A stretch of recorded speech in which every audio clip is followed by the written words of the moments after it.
తెలంగాణ రాజకీయాల్లో ఇప్పటివరకు కాంగ్రెస్, బీఆర్ఎస్, బీజేపీల మధ్య సాగిన త్రిముఖ పోరులో ఇప్పుడు కల్వకుంట్ల కవిత రూపంలో మరో ప్రధాన శక్తి వచ్చి చేరింది. సొంత పార్టీని ప్రకటించేందుకు సిద్ధమైన ఆమె ఎవరు ఊహించని విధంగా ఏకంగా తన తండ్రి కేసీఆర్ వదిలేసిన పాత తెలంగాణ రాష్ట్ర సమితి పేరుపై కన్నేశారు. టీఆర్ఎస్ పేరు ఇప్పుడు స్వేచ్ఛా జాబితాలో ఉందని ప్రకటించి రాష్ట్ర రాజకీయాల్లో పెను సంచలనం సృష్టించారు. తండ్రి వదిలేసిన పేరును కూతురు సొంతం చేసుకుంటే తెలంగాణ రాజకీయ పరిణామాలు ఎలా ఉండబోతున్నాయి? కవిత చేస్తున్న ఈ సరికొత్త అడుగును అడ్డుకునేందుకు గులాబీ పార్టీ నేతలు ఎలాంటి అడ్డంకులు సృష్టించబోతున్నారు? Let's watch the story.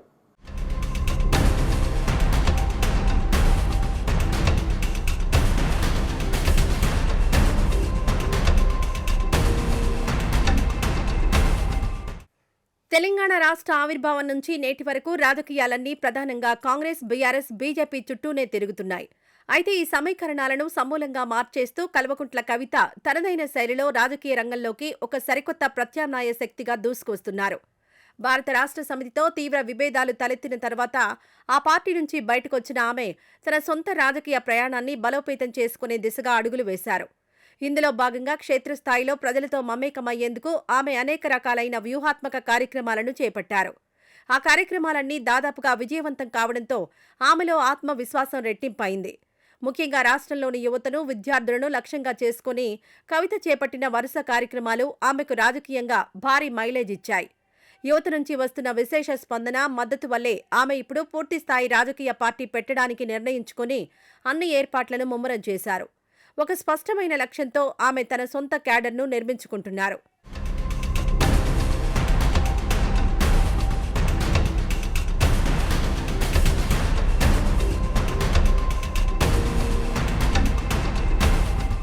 కొత్తగా స్థాపించబోయే రాజకీయ పార్టీ పేరు విషయంలో కల్వకుంట్ల కవిత అత్యంత వ్యూహాత్మక ధోరణిని ప్రదర్శిస్తున్నారు. పార్టీ ప్రకటన తేదీ దగ్గర పడుతున్న కొద్దీ పేరుపై తీవ్రమైన ఉత్కంఠ పెరుగుతోంది. ఆమె ప్రాతినిధ్యం వహిస్తున్న సంస్థ పేరు మీదుగా మొదట్లో తెలంగాణ జాగృతి అని, ఆ తర్వాత జాగృతి తెలంగాణ అని రకరకాల పేర్లు తెరపైకొచ్చాయి.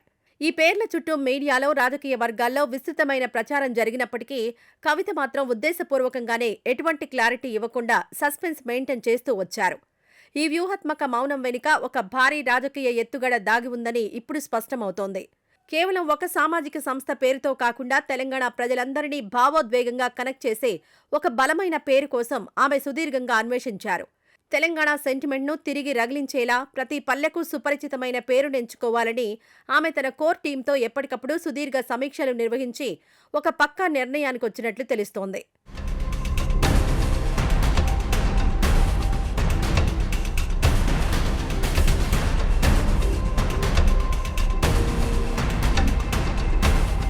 కవిత ఎంచుకున్న ఆ సెంటిమెంట్ పేరు బయటకు రావడం తెలంగాణ రాజకీయాల్లో ఒక పెద్ద బాంబు పేలినట్లయింది. తండ్రి కేసీఆర్ స్థాపించి అద్భుత విజయాలు సాధించి ఆ తర్వాత జాతీయ రాజకీయాల కోసం వదిలేసిన తెలంగాణ రాష్ట్ర సమితి పేరు మీదే కవిత కన్ను వేశారన్న వార్త సంచలనంగా మారింది.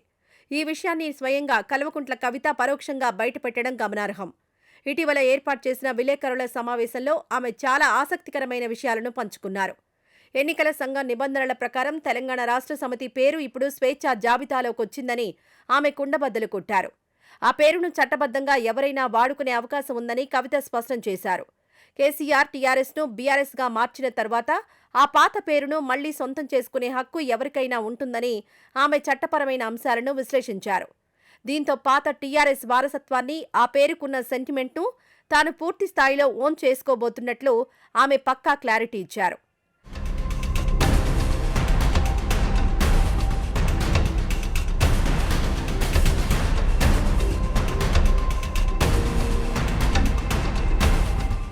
కేవలం పేరు మాత్రమే కాకుండా తాను స్థాపించబోయే కొత్త పార్టీ విధానాలు, సిద్ధాంతాలపై కూడా కవిత ఒక స్పష్టమైన రోడ్ మ్యాప్ను సిద్ధం చేసుకున్నారు. గత కొద్ది నెలలుగా కల్వకుంట్ల కవిత తెలంగాణ రాష్ట్ర వ్యాప్తంగా విస్తృతంగా పర్యటించారు. క్షేత్రస్థాయిలో తిరిగి తెలంగాణ ప్రజల వాస్తవ సమస్యలను, వారి ఆకాంక్షలను దగ్గరుండి గుర్తించారు. భౌగోళికంగా తెలంగాణ రాష్ట్రం ఏర్పడినప్పటికీ సిద్ధాంతకర్త ప్రొఫెసర్ జయశంకర్ సార్ కలలుగన్న సామాజిక తెలంగాణను మాత్రం మనం ఇంకా సాధించుకోలేకపోయామని ఆమె తీవ్ర ఆవేదన వ్యక్తం చేశారు. అందుకే తాను ఏర్పాటు చేయబోయే కొత్త పార్టీ ఖచ్చితంగా జయశంకర్ ఆశయాల ఆధారంగానే ముందుకు సాగుతుందని కవిత స్పష్టం చేశారు. పేదలు, బడుగు, బలహీన వర్గాల అభ్యున్నతే ధ్యేయంగా అనేక రకాలైన ప్రజానుకూల ఎజెండాలతో తమ పార్టీ ప్రజల ముందుకొస్తుందని ప్రకటించారు. భౌగోళిక తెలంగాణ సాధన కోసం పాత టీఆర్ఎస్ ఎలాగైతే పోరాడిందో ఇప్పుడు సామాజిక తెలంగాణ సాధన కోసం తమ కొత్త పార్టీ అంతే దీక్షతో పోరాడుతుందని ఆమె క్యాడర్కు దిశానిర్దేశం చేశారు.